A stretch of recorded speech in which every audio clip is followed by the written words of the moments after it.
Sir నమస్కారం sir. నమస్తే అండి. సార్ ఇవాళ వక్ఫ్ బిల్లునైతే ప్రవేశపెడుతున్నారు పార్లమెంట్‌లో. సో దీనికి మద్దతు అటు టీడీపీ నుంచి లభించింది ఆల్రెడీ చెప్పారు. అండ్ వైసీపీ మాత్రం మేము వ్యతిరేకిస్తామని చెప్పేసి ఆయన ఎంపీ మిథున్ రెడ్డి గారైతే చెప్పారు. క్లారిటీ అయితే లేదు. బీఆర్ఎస్ విషయం ఎటువంటి స్టాండ్ తీసుకుంటుందో చెప్పలేదు. మరి ఇప్పుడు వక్ఫ్ బిల్లు పాస్ అయిపోతుందా? అంటే మెజారిటీ అయితే దానికి ఉంది. అసలు ఏంటి వక్ఫ్ బిల్లు? మరి దీనివల్ల నిజంగా ముస్లింలకు నష్టమా? మరి టీడీపీ మద్దతు తెలపడాన్ని, వైసీపీ వ్యతిరేకించడాన్ని మీరు ఏ విధంగా చూస్తారు సార్? వైసీపీ వ్యతిరేకిస్తుంది అనే పరిస్థితి ఏం లేదండి. వాళ్ళకి సఫిషియంట్ ఇది ఉంది. ఓకే. వైసీపీ వ్యూహాత్మకంగా ఏం చేస్తుందంటే గైర్హాజరు అవుతుంది. మ్యాక్సిమం గైర్హాజరు అవుతుంది తప్ప వ్యతిరేకంగా ఓట్ చేయదు. ఓకే. అనుకూలంగా ఓట్ చేయలేదు కదా మేము అని రేపు పొద్దున చెప్పుకుంటారు, కానీ వ్యతిరేకంగా కూడా ఓట్ చేయలేదు. సభలో పాల్గొని జై కొడతారు, లేదంటే పారిపోతారు. ఆ రెండు పనుల్లో ఏదో ఒకటి మాత్రమే వైసీపీ చేస్తుంది. అది ఆ పార్టీ పరిస్థితి. రెండోది, తెలుగుదేశం పార్టీ టోటల్గా సోల్డ్ అవుట్ కాబట్టి వాళ్ళు వెళ్ళి చేతులు ఎత్తుతారు అనుకూలంగా. జనసేన కూడా మద్దతు ప్రకటించింది అనివార్యంగా. వాళ్ళు ఆల్రెడీ ఎన్డీఏ భాగస్వాములు. వీళ్ళందరూ కలిస్తే అక్కడ సఫిషియంట్ మెజారిటీ 291, 292 వస్తే చాలు. అక్కడ పని అయిపోయింది. ఇంకెవరు చేతులు ఎత్తినా, ఎవరు కాళ్ళు ఎత్తినా అక్కడ ఆగదు. అది ఆ బిల్లుకి అడ్డం పడ్డా ఇండియా కూటమి కాదు, ఇంకో కూటమి కాదు, ఏ కూటమిలో అడ్డం పడ్డా అది అయ్యే పని కాదు. అది పాస్ చేసేయడానికి వాళ్ళు సిద్ధపడిపోయారు. ఆల్రెడీ ఇంత ముందే ప్రవేశపెట్టారు. అది కొత్తదేం కాదు. అది జాయింట్ పార్లమెంటరీ కమిటీ ముందుకు వెళ్ళింది. అందులో అన్ని పార్టీల వాళ్ళు వాళ్ళ అభిప్రాయాలు చెప్పారు. ఇక్కడ వక్ఫ్ అంటే ఏమిటి? దానం అని. అంటే ప్రతి మతానికి ఆ మతానికి దానం ఇస్తారు. కొంతమంది దానం ఇవ్వటానికి కూడా అర్హతలు నిర్ణయించారు. అంటే 5 ఏళ్ళు ఇస్లాంలో ఉన్నవాడు, లేకపోతే 10 ఏళ్ళు ఇస్లాంలో ఉన్నవాడు వాడిచ్చే దానాన్ని వక్ఫ్ అని అనొచ్చు. ఇలాగా కొన్ని రూల్స్ అండ్ రెగ్యులేషన్స్ ఏవో ఉన్నాయి. దాని కింద చాలా ల్యాండ్ బ్యాంక్ ఉందనేది ఇప్పుడు గొడవ. భారతదేశంలో అత్యధిక ల్యాండ్ బ్యాంక్స్ ఎవరెవరి దగ్గర ఉన్నాయో ఒక సర్వే చెప్పారు. రైల్వేస్ దగ్గర విపరీతమైన ల్యాండ్ బ్యాంక్ ఉంది అనేది ఒక విషయం బయటకు వచ్చింది ఈ సందర్భంగా. అంటే మీరు ట్రైన్లో ట్రావెల్ అవుతూ ఉంటే ఆ ట్రైన్ రూట్కి సమాంతరంగా పక్కన కొద్ది దూరంలో పాతేసి ఉంటాయి పోల్స్. ఇది రైల్వే ప్రాపర్టీ అని. అదంతా రైల్వే ప్రాపర్టీ. తర్వాత కావాలంటే ఇంకో 2 గేజ్లు వేసుకోవటానికి సంబంధించి అది ప్రొక్యూర్ అయిపోయింది ఆల్రెడీ ఎప్పుడో. ఈ ల్యాండ్ ప్రొక్యూర్మెంట్ ఎప్పుడో జరిగిపోయింది కాబట్టి వాళ్ళ దగ్గర ఒక ల్యాండ్ బ్యాంక్ ఉంది రైల్వేస్ దగ్గర. వీళ్ళ దగ్గర దాంతో సమానమైనటువంటి ల్యాండ్ బ్యాంక్ ఉందనేది ఇప్పుడు ఆరోపణ. ఇది వక్ఫ్ బోర్డులో. ఈ ల్యాండ్ బ్యాంక్ ఎక్కడి నుంచి వచ్చింది? వాళ్ళకి ప్రభుత్వాలు దయదలిచి ఇచ్చినవి కాదు. వీళ్ళ ముస్లిమ్సే వాళ్ళు దానాలు ఇచ్చుకున్నవి. వక్ఫ్ అంటేనే దానం అని. ఆ భూములే వాళ్ళ దగ్గర ప్రొక్యూర్ అయి ఉన్నాయి. వాటి మెయింటెనెన్స్కి సంబంధించిన వ్యవహారం వక్ఫ్ బోర్డు చూస్తుంది. అయితే ఆ వక్ఫ్ బోర్డు ఏకపక్షంగా ఉందని గొడవ చాలా కాలంగా జరుగుతోంది. అందుకని దానిలో 2 మహిళలు ఉండాలి, ప్రజాప్రతినిధులు ఉండాలి, ఇవన్నీ రకరకాల నిబంధనలు 95 నుంచి దీనికి తూట్లు పడవడం అనేది మొదలైంది. ఇప్పుడు ఏం చేస్తున్నారంటే నేరుగా కలెక్టర్ ఇన్వాల్వ్మెంట్. అంటే గతంలో ఒక వివాదం చూసాం మనం.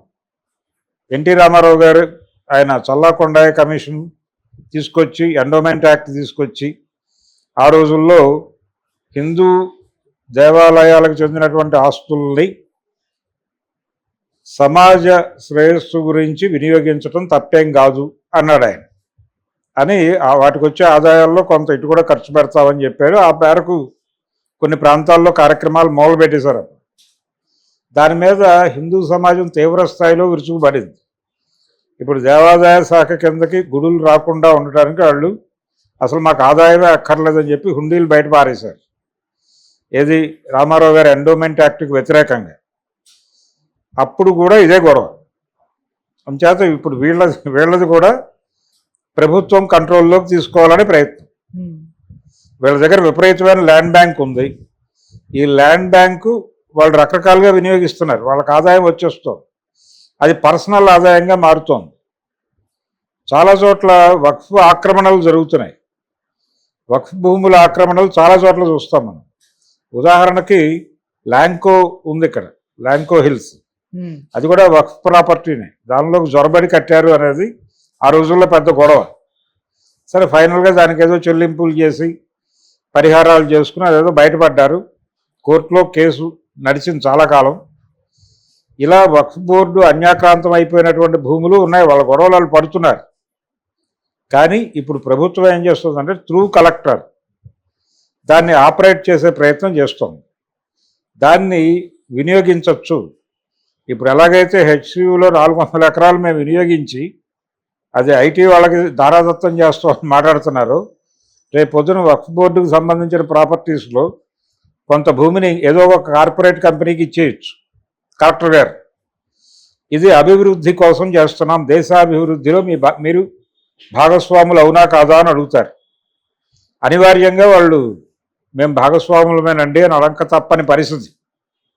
సో వాళ్ళు ఓకే చెప్పగానే ఆ భూమి వెళ్ళిపోతుంది. ఈ ప్రోగ్రాం డిజైన్ చేయటం కోసం అంటే మొదటి నుంచి అదే జరుగుతోంది. మైనారిటీలకు ఎందుకు ప్రత్యేక రక్షణలు ఉండాలి అనేది కదా ఆర్గ్యుమెంటు. ఇది 90 దశకానికంటే ముందే అంటే 75 ఆ ప్రాంతాల్లో పాఠశాలలు కళాశాలల ముందు ఒక బోర్డు ఉండేది, ఒక వాల్ రైటింగ్. కాశ్మీర్ స్వయం ప్రతిపత్తి రద్దు చేయాలి, ఆర్టికల్ 370 రద్దు చేయాలి, అలాగే మైనారిటీలకు ప్రత్యేకమైనటువంటి చట్టాలు అక్కర్లేదు, సంతుష్టీకరణ విధానాల్లో భాగంగానే ఇవన్నీ చేస్తున్నారు, ఇవన్నీ రద్దయిపోవాలి. అలాగే ఇంకొకటి ఏంటంటే వీళ్ళకి ఈ హజ్ యాత్రకి వాటికి వెళ్ళేటప్పుడు సబ్సిడీలు ఇస్తారు. అన్ని విధాలుగాను వీళ్ళకి తక్కువ ధరలో ఆ యాత్ర కంప్లీట్ కావడానికి కొన్ని రాయితీలు ప్రభుత్వ పరంగాను ఇస్తారు. వీళ్ళు కూడా సహాయం చేస్తారు వక్ఫ్ నుంచి.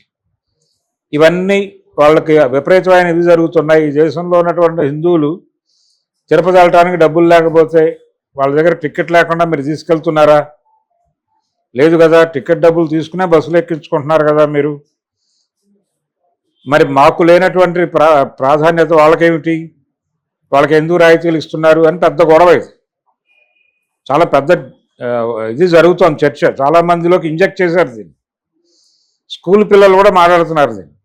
స్కూల్కి వెళ్ళే పిల్లలు కూడా వాళ్ళు హజ్ యాత్రకి వెడితే వాళ్ళకేమో రాయితీలా, మనకేమో తిరుపతి వెళ్ళటానికి డబ్బులు ఎవరా, ఇదేం పద్ధతి, తిరుపతి వెళ్ళటానికి కూడా రాయితీలు ఇవ్వాలి అని స్కూల్ పిల్లలు కూడా మాట్లాడేస్తున్నారు. ఆ మేరకు ఇంజెక్ట్ చేయగలిగారు. ఇప్పుడు దాన్ని ఆ ఇంప్లిమెంటేషన్ ప్రోగ్రాం చాలా కాలంగా జరుగుతోంది. అందులో భాగంగానే సంతుష్టీకరణ రాజకీయాలు అనే పేరుతో ఒక అటాక్ మొదలైపోయింది. ఎప్పుడు 80 దశకంలోనే మొదలైంది. ఈ సంతుష్టీకరణ రాజకీయాలను ఎత్తేయాలి అనేది ప్రధాన ఎజెండా. ఈ సంతుష్టీకరణ ద్వారా మీరు అధికారంలో ఉంటున్నారు అని కాంగ్రెస్ పార్టీ మీద ఆ రోజున అద్వానీ గారు దాడి చేశాడు. ఏది ఏకాత్మతా యజ్ఞం పేరుతో దాడి చేసి వాడు చెప్పింది ఏంటి, ఆ రోజు వేదికల మీద ఏం మాట్లాడాడు ఆయన, ఈ సంతుష్టీకరణ రాజకీయాలతో మీరు వాళ్ళందరినీ సంతృప్తిపరిచి మెజారిటీ జనాల్ని వాళ్ళకి ఏ రకమైనటువంటి అభివృద్ధి లేకుండా చేస్తున్నారు, మేము వాళ్ళని హక్కును చేర్చుకుంటాం, వాళ్ళే మా ఓట్ బ్యాంక్ అని చెప్పాడు ఆయన. చెప్పి ఈ సంతుష్టీకరణ విధానాలను విపరీతంగా జనాల్లో ప్రచారం చేసి కాంగ్రెస్ పార్టీ ముస్లింలని సంకనెక్కించుకుని తిరుగుతోంది, మీరేమో రోడ్డును తిరుగుతున్నారు, రండి మనందరం సంఘటితమై మన రాజ్యం మనం సాధించుకుందాం, మనందరం ఏకమవుదాం, ఏకాత్మ అవుదాం, మనం అధికారంలోకి వచ్చి వాళ్ళని కొల్లబొడి చేద్దాం అనేది కదా ప్రోగ్రాం. ఆ రోజున అద్వానీ గారు మాట్లాడింది వీధి వీధిలో అదే జరుగుతుంది ఇప్పుడు. అలా సంతుష్టీకరణ రాజకీయాల మీద మొదటి దాడి, ఆ తర్వాత ఈ పర్సనల్ లాలోకి కూడా వెళ్ళిపోయారు. పర్సనల్ లా లేదు, కామన్ సివిల్ కోడ్ అనేది కూడా గోడల మీద రాసిందే, అది కూడా ఇప్పుడు అమలు జరిగిపోతుంది. ఇలా రాజ్యాంగం హామీ ఇచ్చినవి కూడా తీసి పక్కన పారేసి హిందుత్వ రాజ్యాంగాన్ని చాలా స్పష్టంగా అమలు చేసేస్తున్నారు. ఆ రోజున గోడల మీద ఏం కనిపించినాయో అవన్నీ కూడా ఇప్పుడు అమలు అయిపోతున్నాయి. ఈ అమలుని ఆపేటువంటి పరిస్థితుల్లో వాళ్ళు లేరు. ఇప్పుడు అసదుద్దీన్ ఓవైసీ ఏదో నోరు తెరిచి ఇది మరీ అన్యాయం అని మాట్లాడుతున్నాడు, కానీ ఆ గొంతులో బలం లేదు, అడ్డుకోగలం అనేటువంటి కాన్ఫిడెన్స్ లేదు.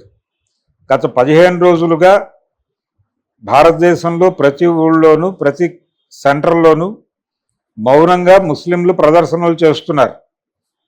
వచ్చి కూర్చుని, అంటే రంజాన్ మాసంలో వాళ్ళు రోజా ఉంటారు, ఈ రోజాలో భాగంగానే ప్రతి మసీదు ముందు కూర్చుని వక్ఫ్ బిల్లుకి వ్యతిరేకంగా బ్యానర్లు కట్టి అక్కడ నిరసనలు తెలియజేయటం అనే కార్యక్రమం నడిచింది. రంజాన్ ముగిసిన తర్వాత ఇమీడియట్గా బిల్లులు పెట్టారు అక్కడ. ఇది కూడా ఒక ప్రోగ్రామే. ఈ ప్రోగ్రాంలో భాగంగానే ఆయన మంత్రి గారు పెట్టేశాడు. అది అయిపోతుంది, అది పాస్ అయిపోతుంది. పెద్దగా కంగారు పడాల్సింది ఏం లేదు, టైం ఉంది దానికి. ఇప్పుడు అడ్డుకోవడానికి ఎవరి దగ్గర శక్తి లేదు, అందరూ సరెండర్ అయిపోయి ఉన్నారు. కాబట్టి ఇక్కడ పర్సనల్ లా లేదు, ముస్లిం పర్సనల్ లా అనేది ఇక లేదు, అయిపోయింది ఆ స్టోరీ, కథం. అలాగే వక్ఫ్ ఆస్తులు ఎవరైనా ఎలాగైనా వినియోగించుకోవచ్చు. ప్రధానంగా ముందు తొలి అడుగు కలెక్టర్ గారు వేస్తారు.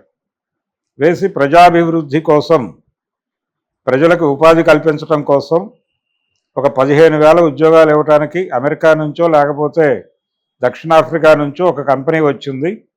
వారికి వక్ఫ్కి చెందినటువంటి ఫలానా ప్రాంతంలో ఉన్నటువంటి 200 ఎకరాలు మేము కేటాయిస్తున్నామని అతను చొరవ తీసుకుని అతను లెటర్ రాస్తే వీళ్ళందరూ సంతకాలు పెట్టాలి అనివార్యంగా.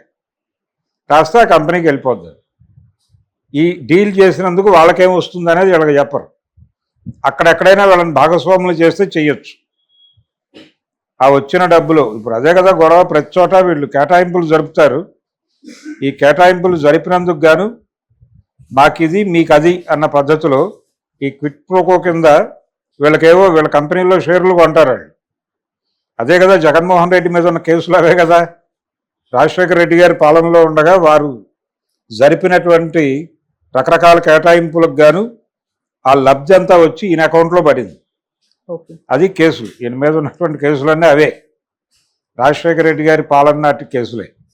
అందుచేత ఇప్పుడు ప్రభుత్వం వక్ఫ్ భూముల్ని తనకు అనుగుణమైనటువంటి పద్ధతిలో, తనకు అనుకూలమైనటువంటి పద్ధతిలో తన ల్యాండ్ బ్యాంక్గా దాన్ని మార్చేసుకుంటుంది. మార్చేసుకుని ఆ భూముల్ని అభివృద్ధి అనే పేరుతో, ప్రజా సంక్షేమం అనే పేరుతో కార్పొరేట్ అవసరాల కోసం వినియోగించడం జరుగుతుంది. దానికి ముస్లిం సమాజం మద్దతు ప్రకటించి తీరక తప్పని పరిస్థితి కల్పించేశారు, అయిపోయింది. సో ఇంకా వక్ఫ్ అనేది దాని ఇది కోల్పోయినట్టే. ఇప్పుడు నెమ్మదిగా ఏం చేస్తారంటే ఈ డిమాండ్ ఆల్రెడీ ప్రజల నుంచి ఉన్నటువంటి ఒక డిమాండ్ ఉంది. ఏమిటా డిమాండు? వీళ్ళకి రాయితీలు ఇస్తున్నారు విపరీతంగా. ఈ రాయితీల వ్యవహారం మీద ఇప్పుడు దృష్టి పెడతారు. కామన్ సివిల్ కోడ్ ఇవన్నీ అయిపోయినాయి, అన్నీ ఇంప్లిమెంట్ అయిపోయినాయి. ఇప్పుడు ఇది ఒకటే ఉంది. ఇప్పుడు వక్ఫ్ కూడా అయిపోతే నెక్స్ట్ ప్రోగ్రామ్ అదే, నెక్స్ట్ ప్రోగ్రామ్ అది. దానికి మెజారిటీ మొత్తం నుంచి సపోర్ట్ ఉంది వాళ్ళకి. ఆ సపోర్ట్ ఉంది కాబట్టి దీన్ని ఎవరు తప్పనుకోవట్లేదు. ప్రభుత్వం అద్భుతంగా చేసింది అంటారు దాన్ని. ప్రభుత్వం చాలా సముచితమైన నిర్ణయం తీసుకుంది. ఇంతకాలానికి ఒక దమ్మున్న ప్రభుత్వాన్ని చూస్తున్నామని మాట్లాడతారు రేపు పొద్దున. కాబట్టి అయిపోయింది, వక్ఫ్ సినిమా ముగిసింది. ఇప్పుడు క్రైస్తవ ఆస్తులు కూడా అదే పరిస్థితి. అంటే ఈ దేశం నుంచి బ్రిటిష్ రెజీమ్ ముగిసిన తర్వాత వాళ్ళు వెనక్కి వెళ్ళిపోతూ వాళ్ళ ప్రాపర్టీస్ అన్ని చర్చిలకు రాసిచ్చి వెళ్ళిపోయారు. సిఎస్ఐ అనే పేరుతో చర్చిలు పెట్టేసి ఆ చర్చిలకు ఇచ్చేసి వెళ్ళిపోయారు. చాలా చోట్ల భూమి పొలాలు ఉన్నాయి వాళ్ళకి, ఏది 1000 ఎకరాల పొలాలు ఉన్నాయి. వాటన్నిటినీ కూడా ఇప్పుడు ప్రభుత్వాస్తులుగా ప్రకటించేసి కలెక్టర్ల అజమాయిషీలకు పట్టుకొచ్చేయటం అనే కార్యక్రమం జరుగుతుంది. ఇది కూడా 95 తర్వాత మొదలైపోయింది already. Vijayawada CSI properties already కబ్జాకు గురైపోయినాయి, చాలా వరకు వెళ్ళిపోయి